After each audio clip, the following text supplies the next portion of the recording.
The phone screen glowed with my own face staring back at me. Eyes puffy from crying, hair uncombed, bathrobe hanging open over my nightgown. Above the photo, my daughter had typed, "This is what giving up looks like." 3,000 people had already liked it. Hello everyone. Thank you for being here with me today. Before I start my story, I would love to know what city you are joining me from. Feel free to share it in the comments. Now, let me immerse you in this story. I sat on the edge of my bed, fingers trembling as I scrolled through the comments beneath the photograph. Strangers dissected every visible detail of my appearance. The weight I'd gained, the gray roots showing through my hair, the wrinkles deepening around my mouth. My chest tightened. The room spun slightly as I forced myself to breathe through my nose, counting to 4, holding, releasing. The technique my therapist had taught me 3 months ago, back when I thought things couldn't get worse. The door to my bedroom swung open without warning. My daughter Simone stood in the doorway, phone already raised, camera pointed directly at me. 24 years old, dressed in pristine athleisure wear, her edges laid smooth, makeup applied with professional precision.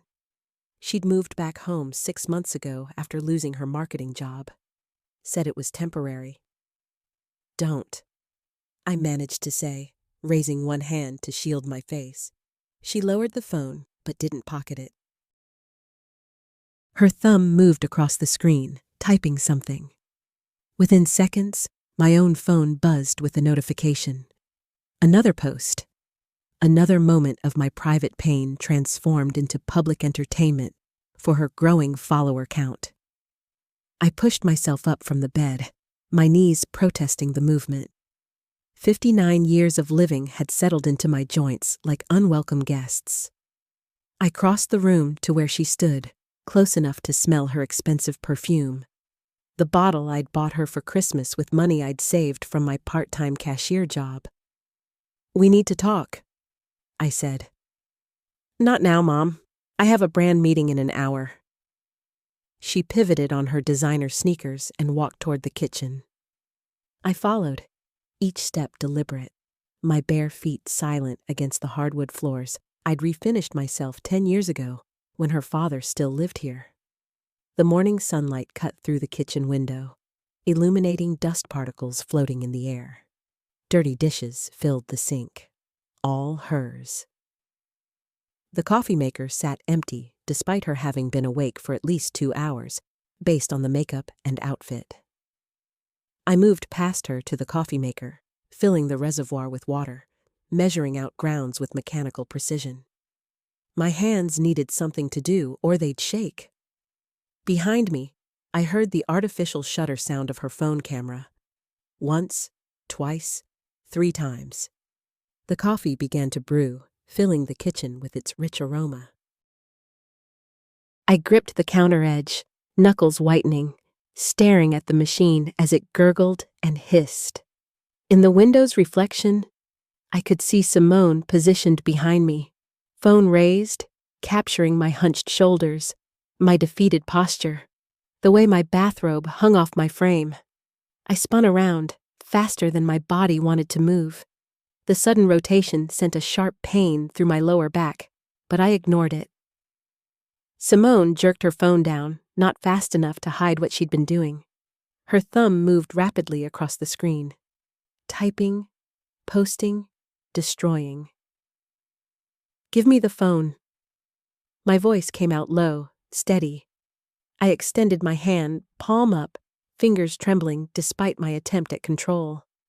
She clutched the device against her chest like a shield, stepping backward until her spine pressed against the refrigerator.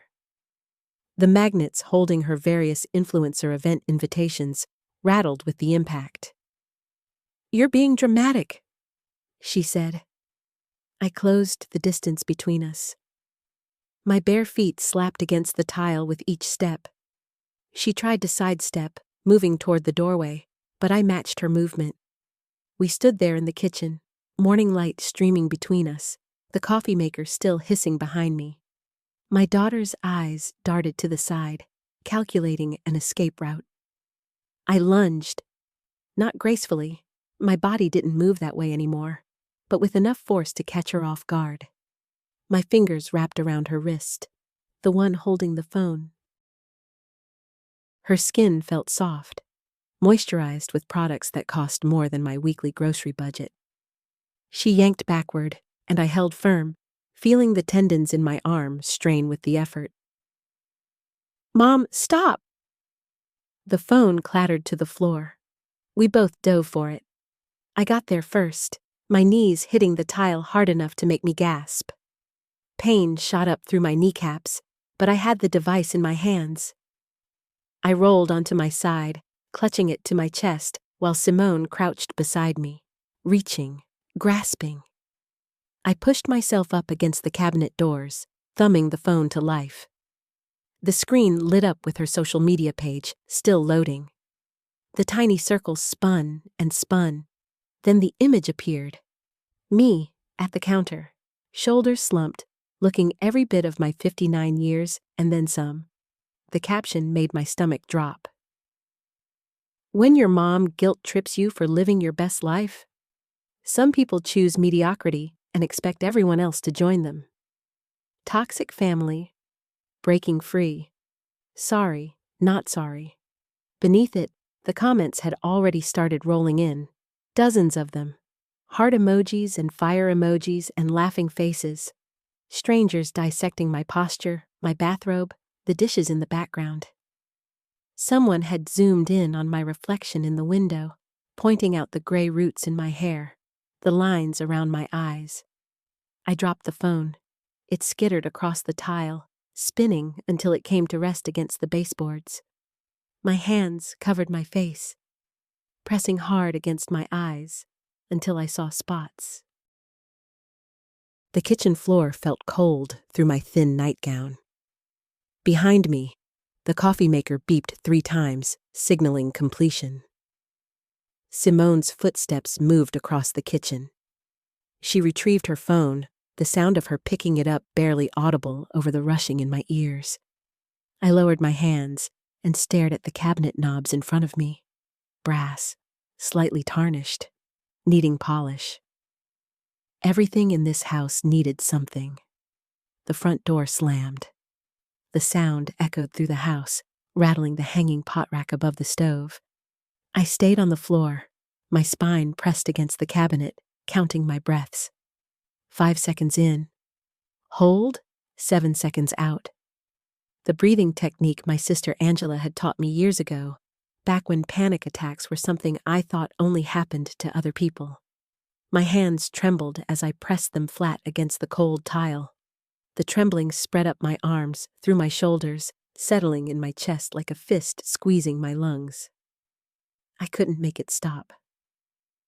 The coffee maker dripped its final drops into the pot, the smell of French roast now nauseating instead of comforting. I pulled myself up using the counter edge, my knees protesting. The kitchen window showed my reflection again, the same tired woman from the photograph, but now with red-rimmed eyes and mascara tracks down her cheeks. I'd forgotten I was still wearing yesterday's makeup. That detail would probably make it into the next post. My phone buzzed on the floor where it had landed. Once. Twice.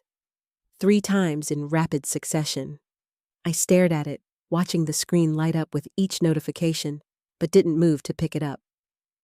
The buzzing continued. 4, 5, 6. Someone was commenting. Multiple someones.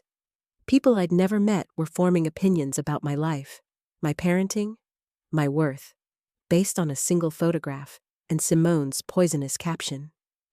I grabbed a dish towel from the oven handle and wet it under the faucet. The water ran cold over my fingers. I pressed the towel against my face, holding it there until the cotton warmed from my skin. When I lowered it, my reflection showed slightly less damage, though the haunted look in my eyes remained. The phone continued its relentless buzzing. I walked over and flipped it face down with my foot, then stood there staring at it like it might bite. My hands found their way to my hair, smoothing it back, tucking strands behind my ears. A nervous habit I'd developed after Marcus left. After he'd chosen his administrative assistant over 23 years of marriage. The coffee pot beckoned. I poured a cup with shaking hands, watching the dark liquid slosh against the sides of the mug. My mother's mug. The one with the faded flowers that she'd brought from North Carolina when she came to live with us. Before the stroke. Before everything fell apart in slow motion. I carried the coffee to the kitchen table and sat down heavily. The chair creaked under my weight, another thing that needed fixing. The checkbook lay open where I'd left it last night, red numbers staring up at me. Simone's college fund, depleted. The second mortgage, 2 months behind. The hospital bills from Angela's emergency surgery, still arriving weekly in their crisp white envelopes. My laptop sat closed at the other end of the table. I pulled it toward me, the rubber feet squeaking across the wood surface. The screen came to life, still open to my job search tabs. 12 applications sent this week. 12 automated responses thanking me for my interest, but informing me the position required someone with more current experience. At 59, apparently my 30 years as an office manager meant nothing if I'd taken 2 years off to care for a dying parent. The laptop's glow illuminated my face as I navigated away from the job search tabs. My fingers hovered over the keyboard, trembling slightly before I typed in the familiar blue letters. The social media site loaded slowly, my rural internet connection struggling as always. The spinning circle of death appeared, mocking me with its endless rotation. I shouldn't look. I knew I shouldn't look. The page finally loaded. Vanessa's profile picture smiled back at me. My daughter, my eldest, 32 years old, and impossibly beautiful in her business suit. Her cover photo showed her standing outside some tech company headquarters in Atlanta, arms crossed, chin lifted toward the sky. So different from the little girl who used to cry when I left for work, who would wrap her small arms around my legs and beg me to stay home. I scrolled down. Each flick of my finger against the trackpad felt like picking at a scab. The first post appeared at the top of her feed, time-stamped from 3 hours ago. My breath caught in my throat. It was me. A photo I didn't remember being taken, grainy and unflattering. I sat hunched at this very kitchen table, wearing my ratty bathrobe, hair uncombed, staring at nothing. The angle suggested it had been taken from the doorway, secretly, without my knowledge or consent. The caption beneath made my stomach drop. This is what giving up looks like. My mother, ladies and gentlemen, 59 and acting like life is over. Get up, Mom. My hand flew to my mouth. The coffee cup tipped, spilling dark liquid across the checkbook, soaking through the pages. I barely noticed. The numbers beneath the post blazed at me. 247 likes, 89 comments, 34 shares. I clicked on the comments, my vision blurring with tears that I refused to let fall. Tough love, V. Sometimes they need a wake-up call. My mom was like this too. Depression is real, but so is enabling it. She looks like she's given up. You can't help someone who won't help themselves. The chair screeched across the floor as I stood abruptly, knocking it backward. My chest heaved with each breath, ribs expanding and contracting rapidly. The laptop screen swam before my eyes as I gripped the table edge, knuckles whitening. Coffee dripped steadily onto the linoleum, a rhythmic plop, plop, plop that matched my racing heartbeat. I scrolled further. There were more. 3 more photos, posted over the past week. Me at the grocery store, squinting at prices in the bread aisle. Me checking the mail, shoulders slumped, still in yesterday's clothes. Me walking to my car after a failed interview, mascara smudged under my eyes. each one captioned with some version of disappointment, frustration, tough love disguised as public humiliation. My phone buzzed from the counter. I lunged for it, swiping the screen with coffee-sticky fingers. A text message from my youngest, Simone, appeared. "Mom, please tell me you haven't seen Vanessa's posts." "Too late, baby girl. Too late." I dropped the phone and grabbed my car keys from the hook by the door. My hands moved on autopilot, shoving feet into sneakers without untying them, grabbing my purse from the coat rack. The bathrobe stayed on. The uncombed hair stayed uncombed. If this was what pathetic looked like, then fine. Vanessa could see pathetic up close and personal. The screen door slammed behind me hard enough to rattle the frame. My neighbor's dog barked from 2 yards over, a sharp yipping that echoed in the early morning quiet. The Honda's engine turned over on the third try, coughing and sputtering before settling into an uneven idle. I backed out of the driveway too fast, tires squealing against the pavement, leaving black marks. The 30-minute drive to Vanessa's condo downtown passed in a blur. My hands gripped the steering wheel so tightly my fingers went numb. Streetlights flashed overhead, red, yellow, green, red, yellow, green. The highway stretched before me, empty at this hour, and I pressed harder on the accelerator. The speedometer needle climbed past 70, then 80.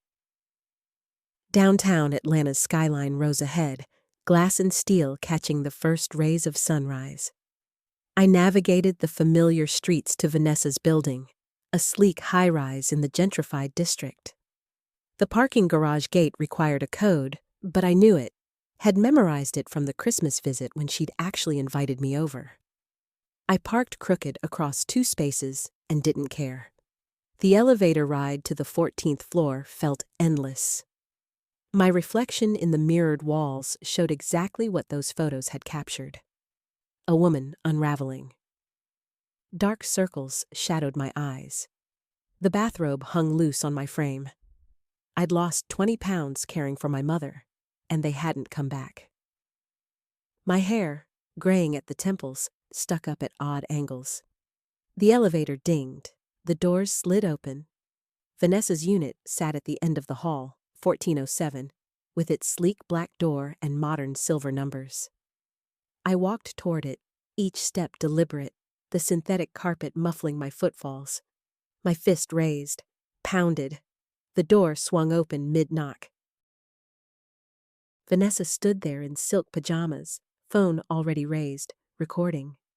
Her perfectly manicured finger hovered over the screen, capturing every moment. The camera lens stared at me like a cold, unblinking eye.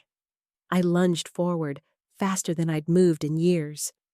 My hand shot out and grabbed the phone, fingers closing around the smooth metal case.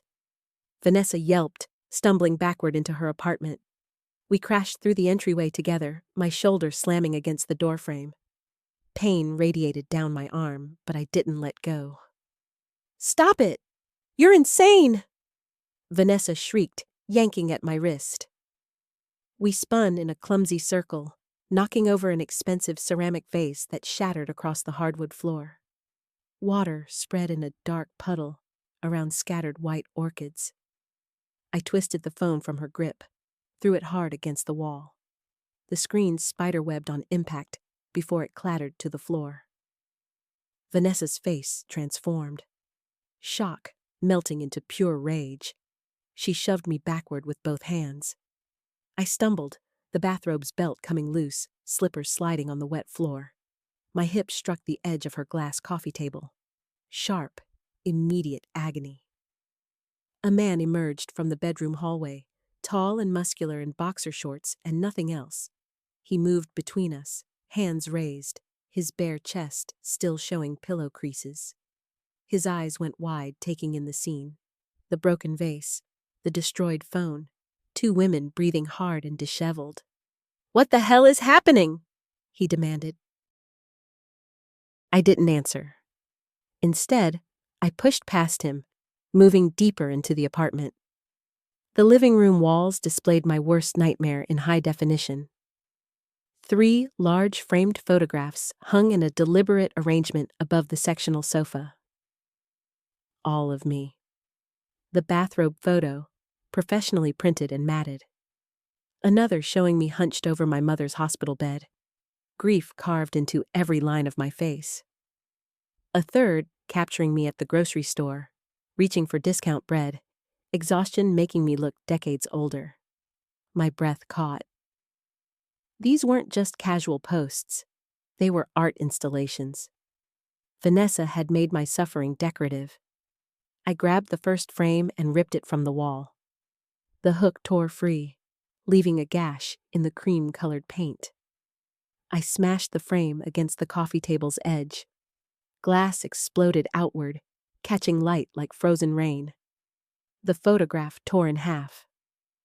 "Those cost $500 each!" Vanessa screamed behind me. I reached for the second frame. Vanessa tackled me from the side, her weight driving us both onto the sectional. We rolled across the expensive fabric, grappling. Her fingernails raked down my forearm, leaving burning trails. I grabbed a fistful of her hair, those perfectly styled curls she'd inherited from her father, and pulled. The man tried separating us, his hands on my shoulders, lifting. I twisted away from him, elbow connecting with his ribs. He grunted, backing off. Vanessa scrambled to her feet first, chest heaving, a red scratch blooming across her cheek where my wedding ring had caught her. "You're pathetic," she spat. "Just like the photos show." The words hit harder than her physical blows. I stood slowly, retying my bathrobe with shaking hands. Blood trickled from my elbow where it had scraped the table. My hip throbbed with each heartbeat. But I moved toward the remaining photographs with renewed purpose. Vanessa lunged to block me. I sidestepped, grabbed the second frame, and hurled it like a frisbee. It sailed past her head and crashed into the kitchen, striking the granite countertop. More glass scattered across the tile floor. The third frame hung higher, out of easy reach. I dragged the coffee table over, ignoring the screech of wood on hardwood, ignoring Vanessa's continued screaming, ignoring the man now on his phone, calling security, probably, or the police. I climbed onto the table's surface, wobbling on the slick glass top. My fingers closed around the frame's bottom edge. Vanessa grabbed my bathrobe, yanking hard. The fabric pulled tight across my throat. I kicked backward blindly, felt my heel connect with something soft. She released me with a gasp. The frame came free in my hands. I turned on the coffee table, holding the frame above my head. Vanessa backed toward the kitchen doorway, one hand clutching her stomach where my heel had landed. The man, still unnamed, still unwanted in my home, moved between us with his phone raised, recording now instead of calling. The red light blinked at me like an accusing eye. "This is assault," he said. "I'm documenting everything." I threw the frame straight down instead of at them. It exploded against the table's glass surface beneath my feet. Cracks spiderwebbed outward from the impact point. The table tilted, throwing me off balance. My bare foot came down on broken glass as I stumbled off the furniture. Pain shot up my leg, sharp and immediate. Blood pooled around my heel, mixing with the smaller shards scattered across my floor. But there were more photographs. I could see them now, arranged throughout my living room like an exhibition of my failures. One on the bookshelf showing me in the grocery store, reaching for the discount wine. Another on the mantel capturing me sitting alone in my car, outside the senior center, where I volunteered, head resting against the steering wheel. A third propped against the television. Me walking my neighbor's dog in yesterday's clothes, hair uncombed, face puffy from crying. I limped toward the bookshelf, leaving crimson footprints. Each step sent fresh agony through my heel, but I couldn't stop. Wouldn't stop. My daughter had invaded my home, displayed my lowest moments like trophies, brought a stranger to witness my humiliation. The rage burning in my chest overwhelmed everything else. Vanessa intercepted me before I reached the shelf. She shoved hard with both hands. My injured foot couldn't support the sudden shift in weight. I went down sideways, shoulder slamming into the arm of my reading chair. Something in my collarbone area made a concerning pop. My vision whited out for a moment. When it cleared, Vanessa stood over me. Her mascara had run, creating black streaks down both cheeks. A purple bruise was already forming where I'd grabbed her arm. She looked nothing like my little girl, the one who used to bring me dandelions from the yard and call them sunshine flowers. "You did this to yourself," she said, breathing hard. "Every single embarrassing moment, every pathetic choice." I rolled onto my hands and knees, glass crunching beneath my palms. Fresh cuts opened across my skin. The man circled us slowly, keeping his phone trained on my face. I could imagine how I looked: disheveled, bleeding, destroyed. Perfect content for whatever narrative Vanessa was building online. The bookshelf was close. I lunged forward on my knees, grabbed the frame displaying my grocery store shame, and yanked it down. Books tumbled after it, hardcovers and paperbacks raining onto my back. I smashed the frame against the shelf's edge repeatedly until the glass gave way, until the photograph itself tore free. Then I ripped the picture into pieces, scattering them across the blood-spotted carpet. Vanessa screamed something I couldn't process through the roaring in my ears. She moved toward the mantel, trying to protect the remaining photographs. I beat her there, crawling across the floor with my injured leg dragging behind me. My fingers closed around the frame, showing me in my car. I held it against my chest, curling my body around it protectively for just a moment. Not to save it, but to ensure I could destroy it myself. The glass cut through my bathrobe, through my nightgown underneath, bit into the soft skin over my ribs. I didn't care. I smashed the frame against the brick fireplace once, twice, 3 times. The wood splintered. The photograph fell free, and I shoved it directly into the gas fireplace, fumbling for the switch with bloody fingers. Blue flames erupted, consuming the image of my private despair. The chemical smell of burning photo paper filled the room. Vanessa grabbed my hair from behind, yanking my head back so violently I saw stars. But the photograph was already curling into black ash. "Stop filming and help me!" she shouted at the man. He lowered his phone slightly, uncertainty crossing his face. In that moment of hesitation, I twisted free of Vanessa's grip, leaving strands of gray hair wrapped around her fingers. The television photograph remained. I could see it from where I knelt, the image of me walking the dog, looking lost and small and broken. I pushed off the hearth, using the mantel for support. My left leg trembled, refusing to bear weight. The cuts on my foot had stopped bleeding as heavily, but the pain had evolved into something deeper, more concerning. My shoulders screamed with each movement, but I moved anyway, half walking, half hopping toward that final, visible photograph. Vanessa tackled me from behind before I got there. We hit the carpet together, her weight driving the air from my lungs. My forehead struck the coffee table's edge, a sharp crack that made everything white for a moment. When the spots cleared from my vision, warm blood ran down my temple, dripping onto the beige carpet. Vanessa shifted her weight, pressing her knee into my spine. I could feel each individual vertebra grinding together, the pressure building toward something that might snap. The phone camera hovered somewhere above us. I could hear its artificial shutter sound. rapid-fire clicks mixing with Vanessa's heavy breathing. The man moved closer, circling to get a better angle. His shoes entered my limited field of vision, expensive sneakers, pristine white. I drove my elbow backward, connecting with what felt like Vanessa's thigh. She grunted, but didn't release me. Her fingers dug into my shoulders, forcing my face toward the carpet. The fibers scraped against my cheek, mixing with the blood from my forehead. The chemical smell of carpet cleaner filled my nostrils, making my eyes water. "Get the one on the TV stand," Vanessa said, breathless.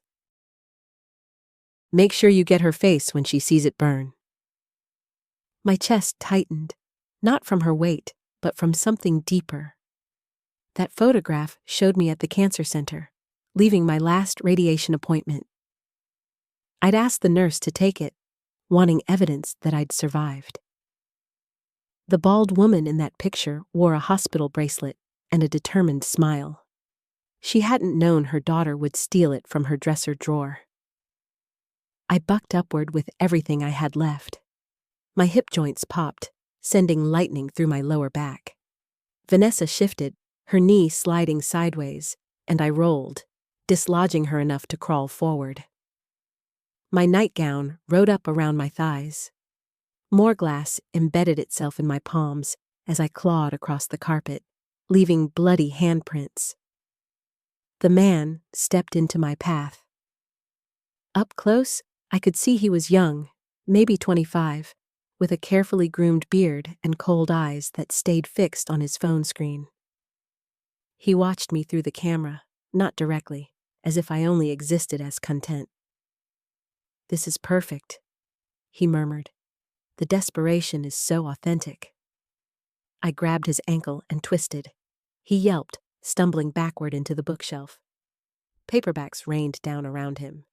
His phone clattered against the hardwood floor near the kitchen entrance. I lunged for it, my torn nightgown tangling around my knees. Vanessa caught me by the bathrobe sash, jerking me backward. The fabric cinched tight around my ribs, crushing already bruised tissue. I couldn't breathe. My vision tunneled, darkening at the edges. I clawed at the sash, trying to loosen it, but Vanessa pulled harder. "Trevor, the phone!" she screamed. So his name was Trevor. I filed that away, forcing my oxygen-starved brain to remember. Trevor scrambled to retrieve his device, checking the screen for cracks. The momentary distraction gave me seconds. I reached back, found Vanessa's face, and raked my fingernails across whatever I could reach. She shrieked, releasing the sash. Air rushed back into my lungs, sweet and painful. I rolled away, bumping against the couch. The leather was cool against my torn skin. Everything hurt now, a symphony of different pains competing for attention. The cuts, the bruises, the pulled muscles, the grinding joints. But I was closer to the TV stand. The photograph sat propped against the screen, backlit by the bright menu display. Bald Darlene smiled out at me, hopeful and naive. Trevor had his phone working again. He filmed from a safer distance now, zooming in on my bleeding forehead, my torn nightgown, the destruction of my living room. Vanessa pressed her hand against her cheek where I'd scratched her. 3 parallel red lines marked her pale skin. "Look what you made me do," Vanessa said, her voice shaking. "Look what you always make me do." I pulled myself up using the TV stand, my legs barely functioning. My left foot left a smeared blood trail on the hardwood. The photograph felt impossibly far away, though it was inches from my hand. I reached for it, my torn bathrobe sleeve sliding down to reveal deep purple bruises on my forearm. Vanessa charged, hitting me from the side. We crashed into the TV stand together. The television teetered, then fell, the screen exploding against the floor with a sound like a gunshot. The photograph fluttered down, landing face up in the wreckage. I threw myself toward it. Glass from the TV screen sliced through what remained of my nightgown, opening new cuts across my stomach. Hot blood mixed with cold sweat. My fingers closed around the photograph just as Vanessa's fist connected with my kidney. The pain was extraordinary, unlike anything before. My body convulsed, trying to curl into a protective ball. But I held the photograph, crushing it against my chest as Vanessa hit me again and again. I rolled through the wreckage, broken glass embedding itself in my hip, my shoulder, the back of my thigh. Each piece felt like a separate brand of fire. The photograph stayed pressed against my chest, my blood now staining the edges of the paper where my mother's smile lived. Vanessa grabbed my ankle and dragged me backward across the floor. More glass, more pain. I kicked with my free leg, connecting with something soft. She grunted and released me. I scrambled forward on my elbows, heading toward the kitchen doorway, leaving a wide streak of blood like a snail's trail. Trevor circled us, his phone held high, his breathing audible. The little red light never stopped recording. He stepped over the overturned coffee table, adjusting his angle to capture my face as I crawled. His sneaker crunched on broken glass. He didn't even flinch. I made it to the kitchen tile, cooler against my torn skin. My fingers found the leg of a chair, and I hauled myself up, swaying, the photograph still clutched to my chest with one hand. Blood dripped from my chin onto the white tile, creating a constellation of red drops. My reflection in the kitchen window showed a monster. Hair wild, face covered in cuts, nightgown hanging in shreds. Vanessa appeared in the doorway, breathing hard. Blood trickled from her nose where my elbow must have caught her. Her expensive blouse was torn at the shoulder. She looked at me with something I'd never seen before. Not quite hatred, not quite fear. Something colder. "Give it back." Her voice was barely a whisper. I shook my head. The movement sent waves of dizziness through my skull. I backed against the counter, feeling for anything I could use. My hand found the dish rack, still full of clean plates from yesterday's dinner. Yesterday, when I'd still believed Vanessa might change. When I'd made her favorite meal, pot roast with carrots, hoping she'd stay for more than an hour. She advanced slowly, deliberately. Her phone was out now too, filming me from a lower angle than Trevor's. 2 cameras, 2 witnesses to my destruction. She'd thought of everything. I grabbed a plate from the rack and threw it. The ceramic exploded against the doorframe beside her head. She didn't stop. I threw another. This one caught her shoulder, breaking into 3 large pieces that clattered to the floor. She flinched, but kept coming. My hand closed around the cast iron skillet on the stovetop. Heavy, solid. The same pan my mother had taught me to make cornbread in 30 years ago. I lifted it, my arms shaking from exhaustion and blood loss. Vanessa stopped, her eyes widening slightly. "You won't," she said. The skillet felt like it weighed 100 pounds. My vision blurred at the edges. I can hear my pulse in my ears, irregular and too fast. The photograph was still pressed against my chest, crumpled now, the paper soft with my blood.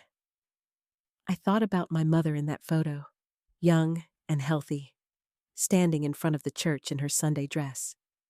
She'd never raised her hand to me, not once. Vanessa moved, fast. She was across the kitchen before I could swing. Her shoulder hit my stomach, driving all air from my lungs. We crashed against the refrigerator. Magnets and shopping lists rained down around us. The photograph fell from my grasp, landing face down on the bloody tile. She clawed at my face, her manicured nails finding my eyes. I turned my head, and her nails raked down my cheek instead, opening 4 new wounds. The pain was sharp and immediate. I brought my knee up hard between her legs. She screamed and stumbled backward. I dove for the photograph.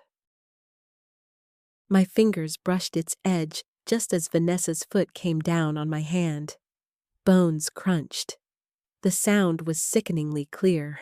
I screamed, a raw animal sound I didn't recognize as my own voice. She ground her heel down, twisting. White-hot agony shot up my arm. Trevor zoomed in, capturing every detail. His phone's light was bright in my peripheral vision, turning everything into a stage, a performance. With my unbroken hand, I grabbed Vanessa's ankle and pulled. She toppled, hitting the tile hard. Her head bounced once. For a moment, neither of us moved, both gasping for air, both bleeding. The blue and red lights swept through the kitchen window, painting our broken bodies in alternating waves of color. I could hear car doors slamming, heavy boots on the front steps. Vanessa pushed herself up on one elbow, her face smeared with blood from a cut above her eyebrow. She looked at Trevor, then at me, something shifting behind her eyes. She crawled to where I lay, my crushed hand cradled against my chest. Her fingers touched my shoulder. Not gently, not violently.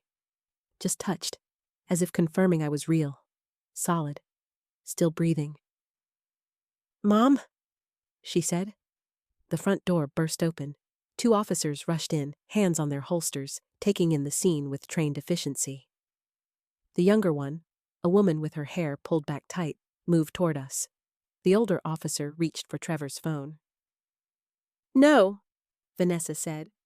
She stood, swaying, blood dripping from her chin onto her ruined blouse. She walked to Trevor, plucked the phone from his loose grip, and dropped it into the sink. Water still ran from earlier. The phone hissed and went dark. Trevor lunged forward. The male officer caught him, held him back. "That's evidence," Trevor shouted. "She attacked her own mother. I have video. I have—" "You have nothing," Vanessa said. The female officer knelt beside me, her radio crackling with dispatcher chatter. She examined my hand without touching it, her eyes professional and calm. "An ambulance was already on the way," she said. Her voice seemed to come from far away. I watched Vanessa turn to face Trevor, watched her back straighten despite the blood, despite everything. "You wanted content," Vanessa said to him. "You wanted views and shares and money. You wanted to use her pain like it was yours to sell." She picked up the photograph from the floor, the one of my mother.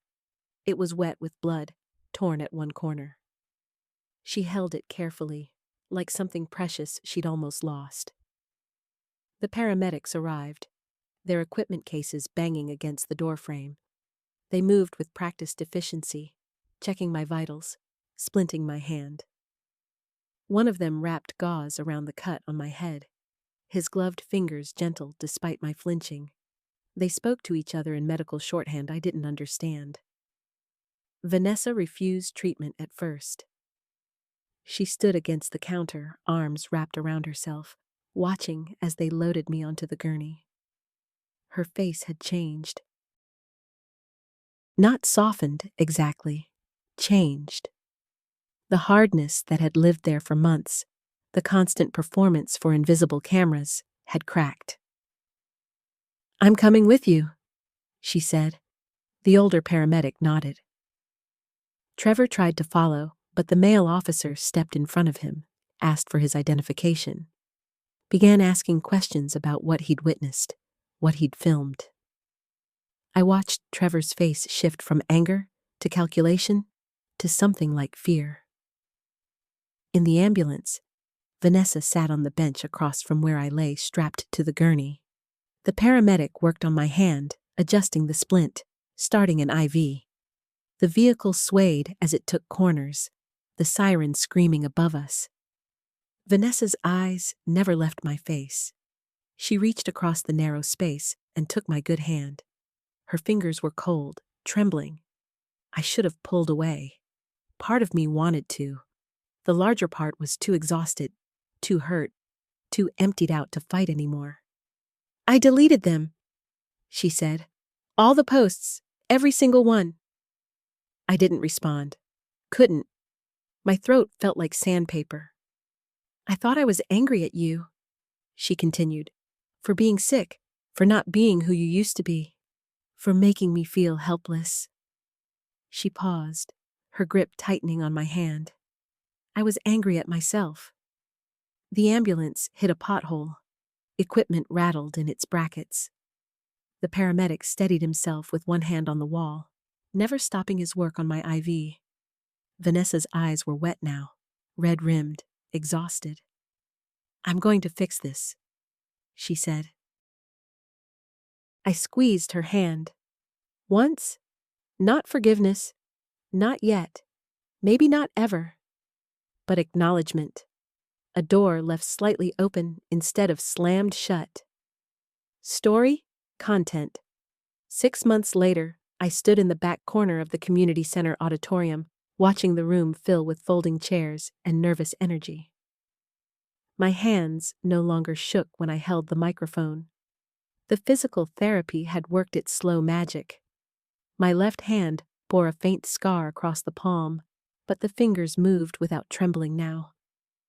I'd learned to grip things properly again, to write without my hand cramping into useless knots. The moderator, a woman named Patricia Chen from the Elder Justice Coalition, adjusted the podium microphone and glanced back at me. I nodded. Ready. 73 people had registered for tonight's support group. The first meeting, 2 months ago, had drawn 8.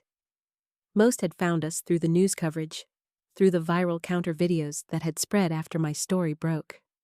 Someone had compiled footage from Trevor's deleted posts, created a documentary-style video showing the progression of abuse, the escalation of public humiliation.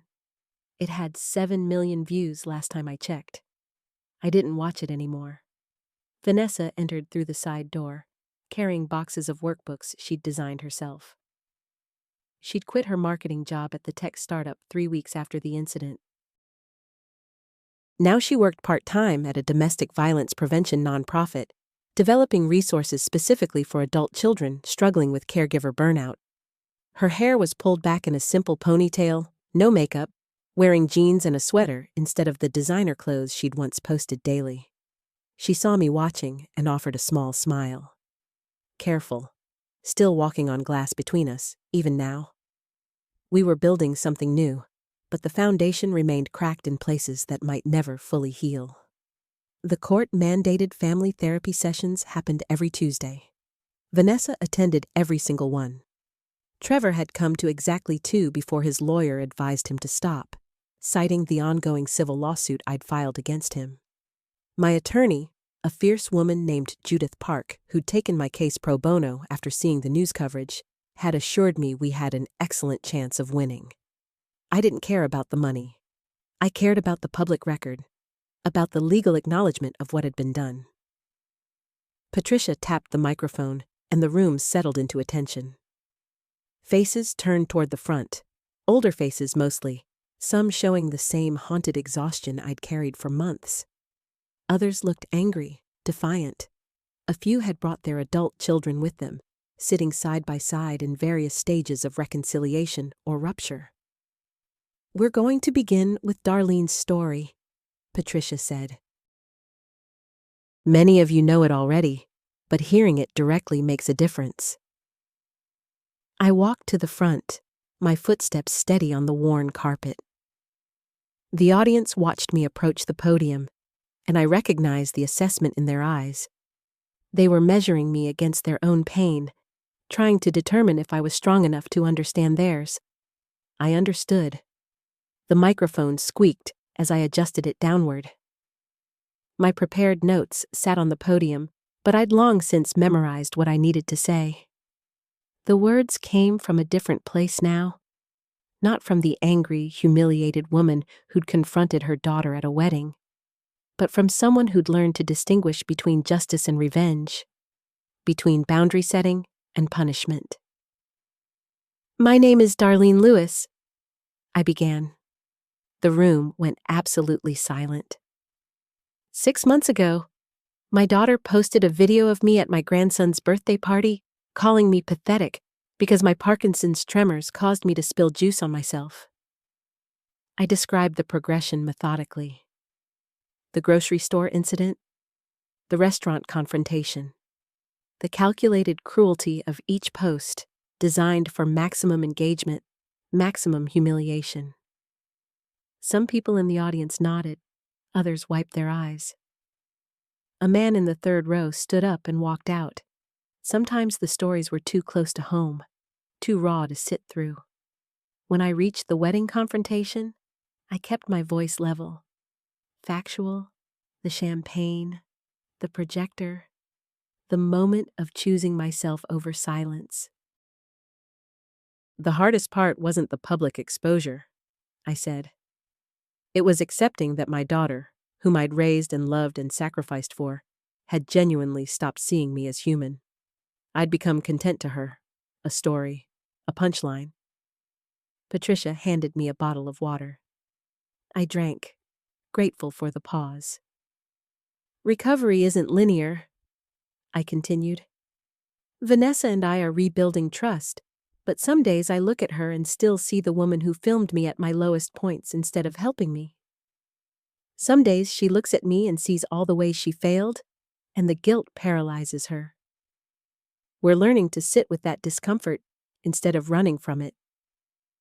A woman in the front row raised her hand slightly, then lowered it, as if remembering this wasn't that kind of presentation. I want you to know that speaking up is terrifying, I said. They told me I'd destroy my family. They said I was cruel for exposing my daughter publicly. Some people still say that online, that I'm vindictive, that I should have handled it privately. I gripped the podium edges. But private conversations had failed for months. She'd stopped listening to me as a person. She only heard me when the world was watching. The presentation lasted 40 minutes. Afterward, people lined up to speak with me, to share their own stories in hushed, urgent voices. A man whose son had posted videos mocking his post-stroke speech impediment. A woman whose daughter had live-streamed her confusion during dementia episodes. An elderly couple whose grandson had created a comedy account featuring their arguments about medication management. Each story landed like a stone in my chest. The weight of shared trauma, of mutual recognition. Vanessa worked the resource table, handing out information packets about legal options, mental health services, support groups.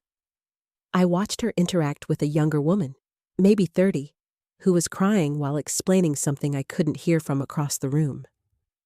Vanessa listened with her whole body, leaning forward, maintaining eye contact, offering tissues from her bag. She'd learned to listen somewhere in the past 6 months. Or maybe she'd remembered how. The community center closed at 10. Patricia helped me fold chairs while Vanessa packed up the remaining materials. Outside, the parking lot lights flickered orange against the autumn darkness. My car sat in the handicapped spot closest to the entrance. I'd gotten the placard 2 months ago, finally accepting that some accommodations weren't admissions of defeat, but tools for continued independence. Vanessa walked me to my car, carrying my bag. We didn't talk. 6 months of therapy had taught us that silence could be comfortable, that not every moment required words. She opened my car door, waited while I settled into the driver's seat. "Same time next week?" she asked. "Same time," I confirmed. She closed the door gently, stepped back, raised one hand in farewell. I watched her walk to her own car in the rearview mirror, a used sedan now instead of the luxury vehicle she'd sold to help pay for her new career training. Different person, different priorities. I didn't know yet if the change was permanent or performative, but I was willing to keep watching, keep measuring, keep hoping. The drive home took 20 minutes through sparse late-night traffic. My apartment building rose against the city skyline, modest but mine. I'd moved out of Vanessa's house the week after leaving the hospital. Used money I'd been saving for exactly this kind of emergency. The independence felt like oxygen after years of slow suffocation. Inside, my cat Marcus greeted me at the door, weaving between my legs with his tail raised. I'd adopted him from the shelter 3 months ago. A senior cat with arthritis that made him move carefully, deliberately. We understood each other. The answering machine blinked with 2 messages. I pressed play while preparing Marcus's evening medication. The first was from my lawyer. Darlene, Judith. Trevor's attorney called. They want to settle. Call me tomorrow. We'll discuss numbers. The second was from a television producer. Ms. Lewis, I'm reaching out about a documentary project focusing on digital age elder abuse. We'd love to interview you. Please return this call at your earliest convenience. I deleted both messages. Tomorrow would be soon enough to deal with lawyers and media opportunities. Tonight, I fed the cat, made chamomile tea, and sat in my favorite chair by the window overlooking the city lights. My phone buzzed. A text from Vanessa. Thank you for tonight. You were amazing. I typed back slowly, carefully. You helped. 2 words. Not forgiveness, not absolution, but acknowledgement. A door left open instead of locked shut. Outside, the city hummed with invisible lives, invisible struggles. Somewhere out there, someone was being filmed at their most vulnerable moment. Someone was being mocked by family who'd forgotten how to see them as human. Someone was deciding whether to stay silent or speak. I hoped they'd choose to speak. The tea grew cold in my hands. Marcus jumped onto my lap, purring his rough elderly purr. My reflection in the dark window showed a woman who'd survived, who'd rebuilt, who'd transformed private pain into public purpose. Not the ending I'd imagined 6 months ago. Better, perhaps. Harder, certainly. Real in ways that the old life, the accommodating, the silently suffering, the invisible, had never been. I was visible now, on my own terms. Did you like my story? And which city are you listening from? Let's meet in the comments. If you like the story, you can support me by sending a super thanks so I can keep bringing more stories like this. Thank you so much for your sweet support. I'm looking forward to your comments on the story. On the screen, you can see 2 new life stories that I highly recommend. There's so much more on my channel. Don't forget to subscribe. See you in the next life story. With love and respect.